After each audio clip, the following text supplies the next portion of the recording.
Hello दोस्तों। Good morning, नमस्कार। आप सभी का स्वागत है आप सभी के अपने यूट्यूब चैनल परीक्षा के शिक्षा में।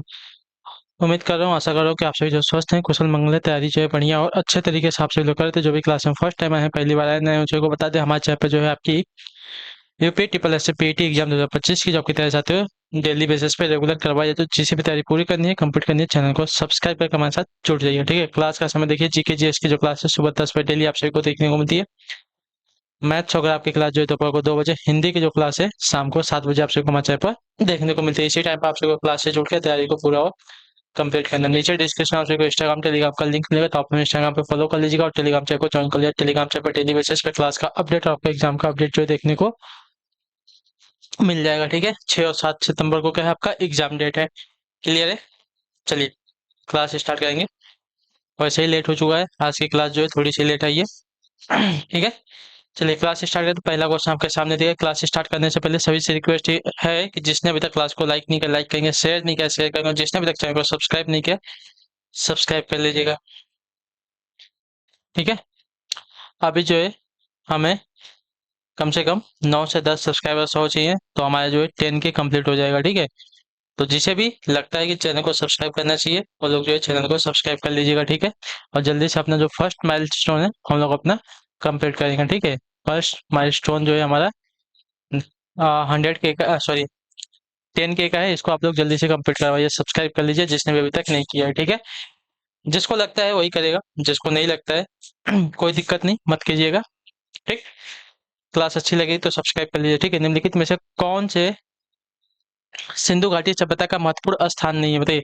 निम्नलिखित में से कौन सा जो है सिंधु घाटी सभ्यता का महत्वपूर्ण स्थान नहीं है? कालीबंगा, आजमगढ़, मोहनजोदड़ो, हड़प्पा। तो इसका राइट आंसर आपका हो जाएगा साथियों आजमगढ़। ठीक है, ऑप्शन नंबर आपका बी राइट होगा। ठीक है, आजमगढ़ जो उत्तर प्रदेश का एक जिला है, या सिंधु घाटी सभ्यता का महत्वपूर्ण स्थल नहीं है। ठीक है, जबकि कालीबंगा राजस्थान, मोहनजोदड़ो सिंध पाकिस्तान का, तथा हड़प्पा जो है पंजाब पाकिस्तान सिंधु घाटी सभ्यता से संबंधित स्थल है। ठीक है, अगला प्रश्न है आपका दूसरा नंबर। किसने अपनी राजधानी दिल्ली से देवगिरी स्थानांतरित की, जिसे उसने दौलताबाद नाम दिया था, बताइए। चलिए उत्तर दीजिए। किसने जो है अपनी राजधानी दिल्ली से देवगिरी स्थानांतरित की, जिसे उसने दौलताबाद नाम दिया? तो इसका राइट आंसर हो जाएगा मोहम्मद बिन तुगलक ने। ठीक है, ऑप्शन नंबर हमारा डी राइट होगा। क्लियर है सभी को इसके बारे में? मोहम्मद बिन तुगलक ने 1326 से 67 ईस्वी के बीच में अपनी राजधानी को जो है देवगिरी स्थानांतरित की थी दिल्ली से। ठीक है, अगला प्रश्न आपका है तीसरा। मुगल सम्राट जहांगीर किसका पुत्र था? अकबर का, हुमायूं का, शाहजहां का, बाबर का, बताइए। मुगल सम्राट जो जहांगीर है किसका पुत्र था? यह पुत्र था साथियों अकबर का। ठीक है, ऑप्शन नंबर हमारा ए राइट हो जाएगा। क्लियर हो गया? मुगल सम्राट जहांगीर अकबर का पुत्र था। ठीक है, वो जो गाजी की उपाधि धारण कर 1605 ईस्वी में गद्दी पर बैठा था। ठीक है, और जहांगीर को जो है सलीम नाम से भी जो है जाना जाता है। ठीक, अगला प्रश्न आपका है चौथा नंबर। बताइएगा राइट आंसर क्या होगा, क्या पूछेगा। 1893 ईस्वी में विश्व की धर्म संघीय संसद में भारत का प्रतिनिधित्व किसने किया था, बताइए। 1893 ईस्वी में विश्व की धर्म संघीय संसद में भारत का प्रतिनिधित्व किसने किया था? तो इसका राइट आंसर आपका हो जा सकता है स्वामी विवेकानंद ने। ठीक है, क्लियर देखो, 1893 ईस्वी में विश्व की धर्म संघीय संसद में भारत का प्रतिनिधित्व जो है स्वामी विवेकानंद ने किया था। यह जो है सम्मेलन शिकागो अमेरिका में संपन्न हुआ था। ठीक है, इस सम्मेलन में स्वामी विवेकानंद ने विश्व के समक्ष भारतीय संस्कृति की महत्ता को प्रभावकारी रूप से प्रस्तुत किया था। ठीक है, अगला आपका साथियों पांचवा नंबर। 1781 में, ठीक है, 1781 ईस्वी में भारत के पहले गवर्नर जनरल वॉरेन हेस्टिंग ने मुस्लिम कानून के अध्ययन और शिक्षण के लिए रिक्त स्थान में मदरसे की स्थापना की थी। कहाँ पर, बताइए। दिल्ली में, बिहार में, कलकत्ता में, मुंबई में। तो इसका राइट आंसर आ जाएगा साथियों कलकत्ता में। ऑप्शन नंबर हमारा सी राइट होगा। ठीक है, क्लियर से को 1781 ईस्वी में भारत के पहले गवर्नर जनरल वॉरेन हेस्टिंग ने मुस्लिम कानून के अध्ययन और शिक्षण के लिए जो है कलकत्ता में मदरसे की स्थापना की थी। ठीक है, क्लियर है। चलिए अगला प्रश्न आपके सामने है 6 नंबर। ध्यान से देखिएगा। पूछा गया आपका रविंद्रनाथ टैगोर को गुरुदेव की उपाधि किसने दी थी, बताइए। रविंद्रनाथ टैगोर को जो है गुरुदेव की उपाधि किसने दी थी? तो इसका राइट आंसर आपका हो जाएगा तो महात्मा गांधी ने। ठीक है, क्लियर है सभी को। उनकी काव्य रचना गीतांजलि के लिए उन्हें वर्ष 1913 में साहित्य का नोबेल पुरस्कार मिला था, ठीक है, रविंद्रनाथ टैगोर को। इन्होंने भारत के राष्ट्रगान की रचना जन गण मन बांग्ला भाषा में की थी, ठीक है। चलिए अगला प्रश्न है आपका 7वां नंबर। पूछा गया आपका बंगाल सती अधिनियम 1829 किस गवर्नर जनरल द्वारा लागू किया गया था, बताइए। बंगाल सती अधिनियम 1829 किस गवर्नर जनरल द्वारा लागू किया गया था? तो यह लागू किया गया था आपका लॉर्ड विलियम बेंटिंग के द्वारा, ठीक है। ऑप्शन नंबर हमारा बी राइट होगा। क्लियर सर को। बंगाल सती अधिनियम 1829 में लॉर्ड विलियम बेंटिंग द्वारा लागू किया गया था। इस अधिनियम द्वारा सती प्रथा को पूर्णतया प्रतिबंधित थोड़ी इस अधिनियम द्वारा सती प्रथा को पूर्णतः जो है प्रतिबंधित कर दिया गया, ठीक है। तो ऑप्शन नंबर हमारा बी राइट होगा यहाँ पे। चलिए अगला प्रश्न देखेंगे, आपका है 8वां नंबर प्रश्न, ठीक है। ध्यान से देखिएगा, बताइएगा राइट आंसर का। महात्मा गांधी के लिए रिक्त स्थान भारतीय मानवता की एकता, इसकी आर्थिक स्वतंत्रता और समानता का प्रतीक था, क्या बताइए।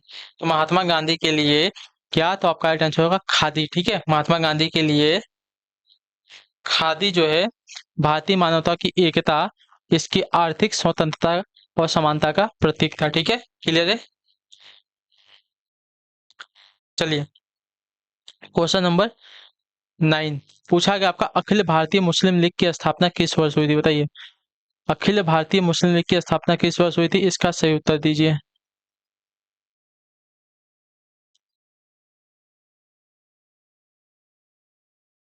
तो इसकी स्थापना आपकी हुई थी साथियों 1906 ईस्वी में। ऑप्शन नंबर हमारा सी राइट होगा, ठीक है। अखिल भारतीय मुस्लिम लीग की स्थापना 30 दिसंबर 1906 को हुई थी। इस लीग के प्रथम अध्यक्ष आपके वकार उल मुल्क मुश्ताक हुसैन थे, ठीक है। इस लीग का संविधान वर्ष 1907 में कराची में बना तथा संविधान के अनुसार प्रथम अधिवेशन वर्ष 1908 में अमृतसर में हुआ था, ठीक है। क्वेश्चन नंबर आपका 10वां है, भारत के बंटवारे की घोषणा किस तारीख को की गई थी, बताइए। भारत के बंटवारे की जो घोषणा है किस तारीख को की गई थी? तो इसका राइट आंसर आपका हो जाएगा साथियों 3 जून 1947 को। ऑप्शन नंबर बी राइट होगा, ठीक है। भारत के बंटवारे की घोषणा आपकी 3 जून 1947 को की गई थी। यह बंटवारा जो है माउंट बेटन योजना तथा भारतीय स्वतंत्रता अधिनियम 1947 के आधार पर किया गया था, ठीक है। क्वेश्चन नंबर आपका 11 पूछा गया है ब्रह्मपुत्र नदी निम्नलिखित में से किस देश से होकर प्रभावित नहीं होती, बताइए। ब्रह्मपुत्र नदी जो है निम्नलिखित में से किस देश से होकर प्रवाहित नहीं होती है? तो चीन दिया गया, बांग्ला दिया गया, भारत और नेपाल दिया गया। तो आपका राइट आंसर होगा नेपाल से जो है नहीं होती है, ठीक है। ब्रह्मपुत्र नदी जो है चीन, बांग्लादेश तथा भारत से होकर बहती है। यह नदी जो है नेपाल से होकर नहीं बहती है। इसका उद्गम जो है तिब्बत के दक्षिण में मानसरोवर के निकट चेमायुंग डुंग नामक हिमनद से हुआ है और इसकी लंबाई लगभग जो है 2900 किलोमीटर है। और इसका नाम तिब्बत में सांगपो, अरुणाचल में दिहांग तथा असम में जो है ब्रह्मपुत्र तथा बांग्लादेश में जमुना नाम है इसका, ठीक है। एक ही नदी के जो है 4 नाम है यहाँ पे। क्वेश्चन नंबर 12 है लू गर्मी के मौसम के दौरान रिक्त स्थान में उत्पन्न होकर आसन्न क्षेत्रों की ओर उड़ती है। कहाँ पर? राजस्थान में, मध्य प्रदेश में, उत्तर प्रदेश में या दिल्ली में? तो इसका राइट आंसर हो जाएगा साथियों राजस्थान, ठीक है। ऑप्शन नंबर ए हमारा राइट हो जाएगा, ठीक है। क्लियर। उत्तरी भारत में गर्मियों में उत्तर पूर्व तथा पश्चिम की सॉरी उत्तरी भारत में गर्मियों में जो है उत्तर पूर्व तथा पश्चिम से पूर्व दिशा में चलने वाली प्रचंड उष्ण हवाओं को लू कहते हैं, ठीक है। इस तरह की हवा जो है मई तथा जून में चलती है। लू गर्मी के मौसम के दौरान राजस्थान से उत्पन्न होकर आसन क्षेत्र की ओर उड़ती है, ठीक है। क्वेश्चन नंबर 13 है एशिया का सबसे पुराना तेल उत्पादक क्षेत्र कहाँ स्थित है, बताइए। एशिया का सबसे पुराना तेल उत्पादक क्षेत्र कहाँ पर स्थित है? तो एशिया का सबसे पुराना तेल उत्पादक क्षेत्र आपका जो है असम में, ठीक है। ऑप्शन नंबर बी राइट होगा, ठीक है। असम राज्य के डिगबोई क्षेत्र में स्थित है, ठीक है। क्लियर सभी को। जिसे वर्ष 1901 में असम राज्य ऑयल कंपनी लिमिटेड ने स्थापित किया था। यह एशिया की सबसे लंबे समय से परिचालित तेल रिफाइनरी है। चलिए क्वेश्चन नंबर आपका 14 आपके सामने है। भारत के दक्षिणी बिंदु जिसे रिक्त स्थान कहते हैं वर्ष 2004 में सुनामी के बाद जलमग्न हो गया था।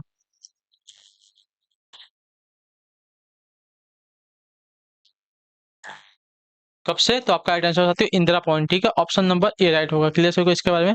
भारत के दक्षिणी बिंदु जिसे इंदिरा पॉइंट कहते हैं, वर्ष 2004 में सुनामी के समय जो है क्या हो गया था, जलमग्न हो गया था, ठीक है, यानी कि जल में डूब गया था, जो कि दिख नहीं रहा था, ठीक है। अगला क्वेश्चन आपका 15 में, भारत में सबसे ज्यादा खेती किस फसल की जाती है, रागी की, गेहूं की, मक्का की, चावल की, बताइए। तो भारत में सबसे ज्यादा खेती आपकी जो है चावल की जाती है, ठीक है, ऑप्शन नंबर हमारा डी राइट होगा, ठीक है। तथा चावल की खेती में अग्रणी राज्य आपका पश्चिम बंगाल है, ये बात याद रखिए। तत्पश्चात आपकी गेहूं की खेती आती है, ठीक है।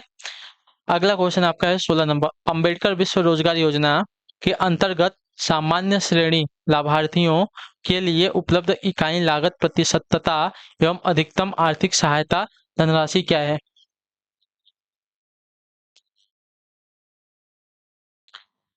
तो यह है आपके साथियों 25%, यानी कि 7,500 रुपये, ठीक है। ऑप्शन नंबर हमारा ए राइट होगा। उत्तर प्रदेश सरकार में ने अंबेडकर विशेष रोजगार योजना के तहत अनुसूचित जाति, अनुसूचित जनजाति एवं पर्वतीय क्षेत्रों के लाभार्थियों को प्रति इकाई लागत का जो है 33% अथवा अधिकतम जो है 10,000 रुपये, और अन्य लाभार्थियों के लिए जो है 25% अथवा जो है अधिकतम 7,500 तक राज्य सहायता एवं शासकीय अनुदान देने का निश्चय किया है, ठीक है। क्लियर सभी को इसके बारे में,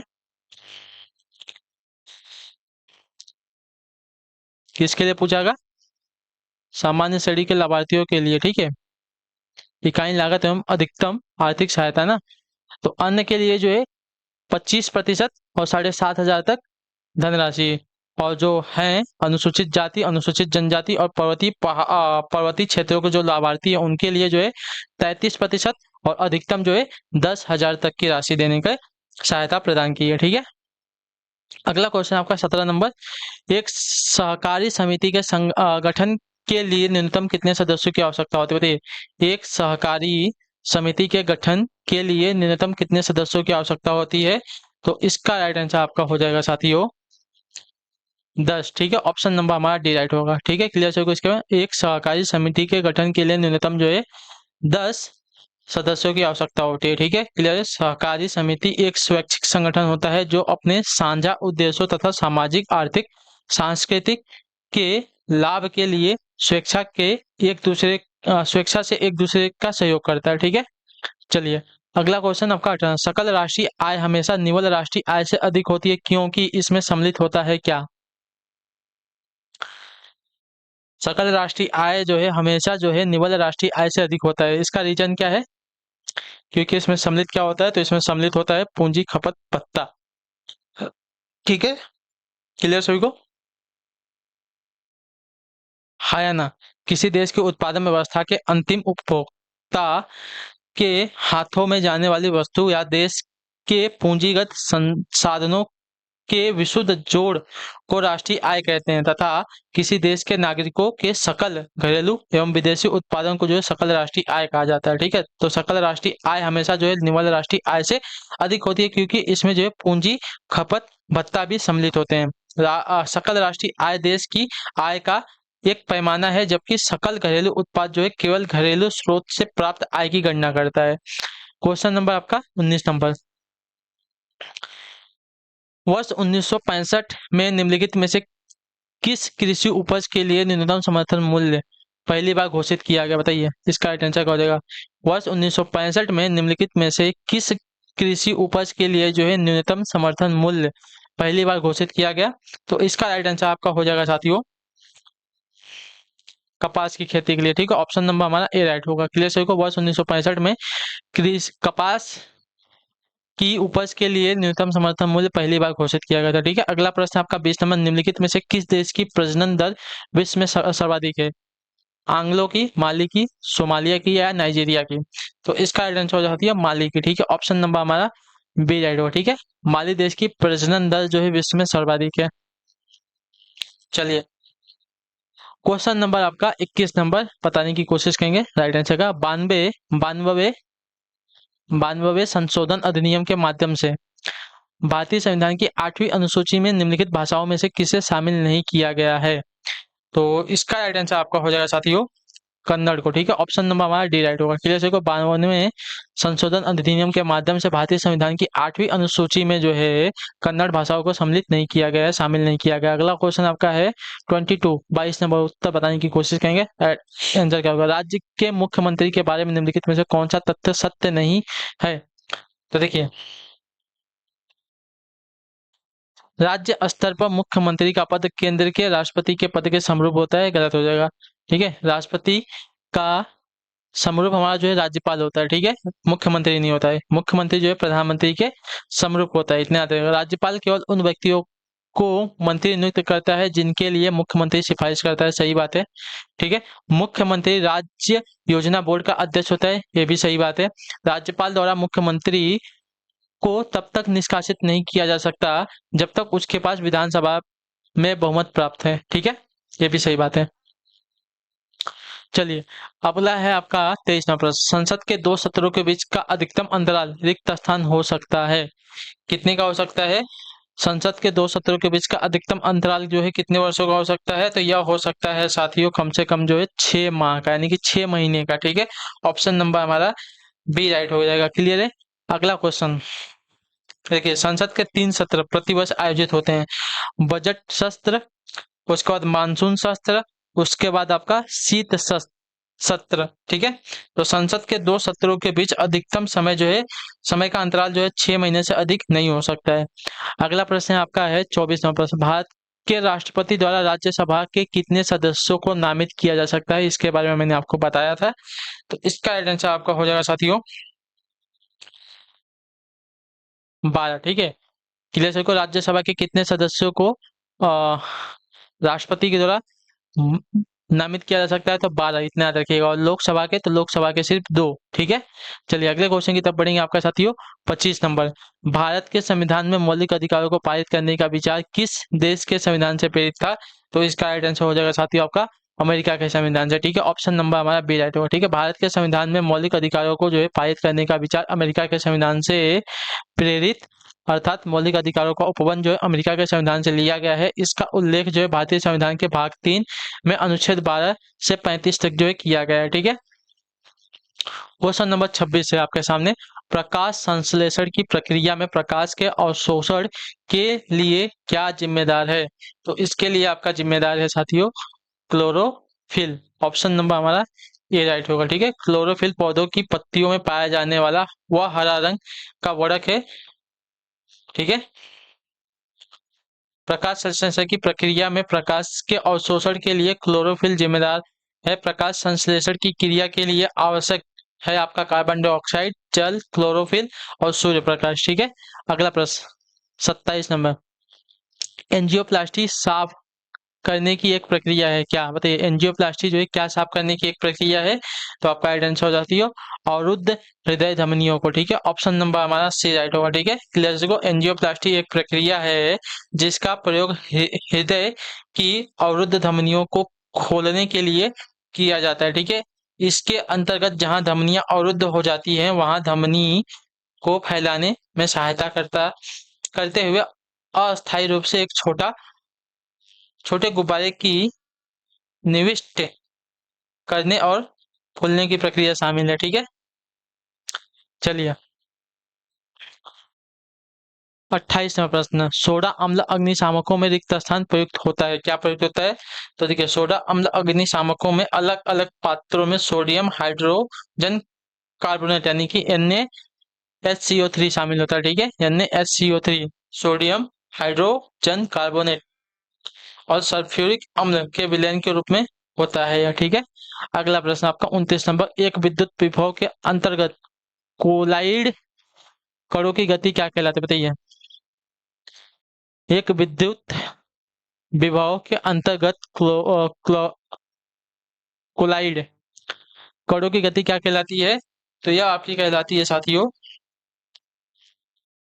विद्युत कण संचलन, ठीक है। ऑप्शन नंबर हमारा डी राइट होगा। एक विद्युत विभव के अंतर्गत कोलाइड कणों की गति विद्युत कण संचलन को कहते हैं, ठीक है। जब किसी कोलाइड विलयन को विद्युत क्षेत्र के प्रभाव में रखा जाता है तो कोलाइड कण अवशोषित होने के कारण अपने से विपरीत आवेश इलेक्ट्रोड की ओर गति करते हैं। इसे ही विद्युत कण संचलन कहते हैं। ठीक है, अगला प्रश्न आपका 30 नंबर, सौर भट्टी में प्रयुक्त दर्पण का प्रकाश है।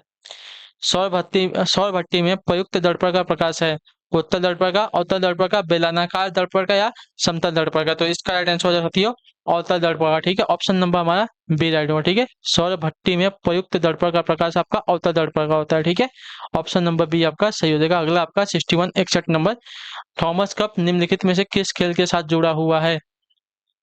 चलिए, थॉमस कप जो है निम्नलिखित में से किस खेल के साथ जुड़ा हुआ है, इसका जल्दी से उत्तर देंगे। तो यह जुड़ा हुआ है साथियों आपका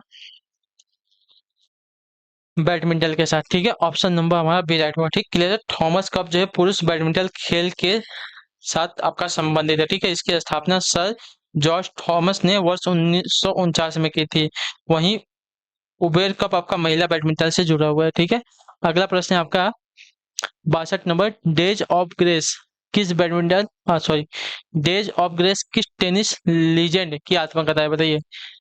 डेज ऑफ ग्रेस किस टेनिस लीजेंड की आत्मकथा है। तो इसका राइट आंसर आपका हो जाएगा साथियों आर्थर एस। ठीक है, ऑप्शन नंबर हमारा जो डी दिया गया आपका राइट आंसर होगा। ठीक है, days of grace tennis legend Arthur S की आत्मकथा है। ऐसे अंतरराष्ट्रीय स्तर पर सर्वोच्च स्थान पर खेलने वाले पहले अफ्रीकी अमेरिकन खिलाड़ी थे। ठीक है, चलिए अगला क्वेश्चन आपका साथियों 63 नंबर, आईसीटी किसका संक्षिप्त नाम है, बताइए। आईसीटी जो है किसका संक्षिप्त नाम है। तो आईसीटी का फुल फॉर्म होता है साथियों इंफॉर्मेशन एंड कम्युनिकेशन टेक्नोलॉजी। ठीक है, इतना याद रखिए, information and communication technology ICT का फुल फॉर्म होता है। ठीक है, चलिए अगले क्वेश्चन की तरफ बढ़ेंगे। 64 नंबर, स्वदेशी क्या है। तो स्वदेशी क्या है आपका, तो स्वदेशी जो है भारत में निर्मित हुआ सामग्री जो भारत में उत्पादित हुई है। ठीक है, तो ऑप्शन नंबर ए आपका राइट आंसर होगा। ठीक है, क्वेश्चन नंबर आपका 65 है, पूछा गया आपका मलेशिया के झंडे में लाल और सफेद रंग की रिक्त स्थान पट्टियां बारी बारी से शामिल है, कौन कौन सी, मतलब कितनी पट्टियां जो है शामिल है बारी बारी से। तो इसका राइट आंसर आपका हो जाएगा साथियों, इसमें जो है आपकी 14 पट्टियां। ठीक है, ऑप्शन नंबर हमारा डी राइट होगा। क्लियर होगा। इसके बाद मलेशिया के झंडे में लाल और सफेद रंग की 14 पट्टियां जो है बारी बारी से सम्मिलित है। ठीक है, यह जो है दक्षिण एशिया का महत्वपूर्ण देश है। ठीक है, यह जो है दक्षिण चीन सागर से दो भागों में विभाजित है और इसकी राजधानी आपकी कुआलालंपुर है। ठीक है, और इसकी आधिकारिक भाषा आपकी मलय है, मलय। क्वेश्चन नंबर आपका 66 है, अंतरिक्ष यात्री रिक्त स्थान जो है अंतरिक्ष में प्रवेश करने और पृथ्वी की परिक्रमा करने वाले पहले व्यक्ति बन गए थे, कौन, बताइए। तो आपका राइट आंसर हो जाती है यूरी गागरिन। ठीक है, ऑप्शन नंबर हमारा बी राइट होगा। क्लियर से को, अंतरिक्ष यात्री यूरी गागरिन अंतरिक्ष में प्रवेश करने वाले पृथ्वी की परिक्रमा करने वाले पहले व्यक्ति जो है बन गए थे। क्वेश्चन नंबर आपका 67 नंबर, क्या देगा, भौतिकी एवं रसायन विज्ञान में 2 बार नोबेल पुरस्कार जीतने वाली एकमात्र महिला कौन है। तो इसका राइट आंसर आपका हो जाएगा तो मैरी क्यूरी। ठीक है, ऑप्शन नंबर हमारा बी राइट होगा। ठीक है, मैरी क्यूरी जो है भौतिकी और रसायन विज्ञान में 2 बार नोबेल पुरस्कार जीतने वाली एकमात्र महिला है। इन्हें वर्ष 1903 में रेडियो सक्रियता यानी कि भौतिकी की खोज के लिए वर्ष 1911 में शुद्ध रेडियम रसायन के निष्कर्षण के लिए नोबेल पुरस्कार दिया गया था, एक बार 1903 में और दूसरा बार 1911 में।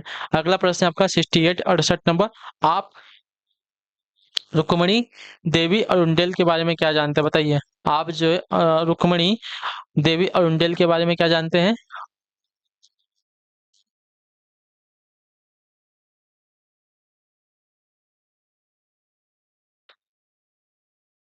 तो यह वह जो है एक भारतीय ब्रह्म विद्यावादी यानी कि थियोसॉफिस्ट नृत्यांगना और भरतनाट्यम की कोरियोग्राफर थे। ठीक है, तो ऑप्शन नंबर हमारा ए राइट हो जाएगा। ठीक, क्लियर है। क्वेश्चन नंबर है आपका 69, उस किले का नाम बताइए जिसके निर्माण विश्व प्रख्यात संगीतकार रिचर्ड वैगनर के सम्मान में किया गया, तो बताइए उस किले का नाम बताएं जिसका निर्माण जो है विश्व प्रख्यात संगीतकार रिचर्ड वैगनार के सम्मान में किया गया था। तो इसका राइट आंसर आपका हो जाएगा, उनका नाम है आपका न्यूस्वांगस्टीन कैसल। ठीक है, ऑप्शन नंबर आपका बी राइट होगा। क्लियर होगा इसके बारे में। जर्मनी में बना न्यूस न्यूस्वांगस्टीन कैसल विश्व प्रख्यात संगीतकार रिचर्ड वैगनर के सम्मान में बनाया गया था। अगला प्रश्न आपका है 70 नंबर प्रश्न पूछा गया आपका यूएनएफसीसीसी का मुख्यालय कहाँ है? इसे बताइए। यूएनएफसीसीसी का मुख्यालय कहाँ पर स्थित है? तो यह आपका स्थित हो जाती है बॉन में। ऑप्शन नंबर हमारा बी राइट होगा। ठीक है, चलिए यूएनएफसीसी का मुख्यालय बॉन जर्मनी में स्थित है। इसका पूरा नाम जलवायु परिवर्तन पर संयुक्त राष्ट्र फ्रेमवर्क कॉन्वेंशन है। ठीक है, चलिए इसी के साथ आपकी जो क्लास है आज की पूरी हो गई, कंप्लीट हो गई। ठीक है, तो आपका कोई भी डाउट होगा, कोई भी क्वेश्चन होगा, नीचे कमेंट करके पूछ लीजिएगा। ठीक है, अच्छी लगी क्लास को लाइक कर लीजिए। चाहे मैं पहली बार है, देखिए मैंने आपको पहले बताया था हम जो है 10,000 के बहुत ही करीब है। तो आपको वो क्लास अच्छी लग रही है तो क्लास को आप लोग सब्सक्राइब करें। ठीक है, जबरदस्ती नहीं, अगर आपको अच्छी लगती है तो सब्सक्राइब कीजिएगा, नहीं तो कोई बात नहीं। ठीक है, हम आपसे मिलते हैं आपकी अगली क्लास में। तब तक के लिए टाटा बाय बाय, जय हिंद जय भारत। आपसे का क्लास से जुड़ने के लिए बहुत बहुत ही धन्यवाद साथियों।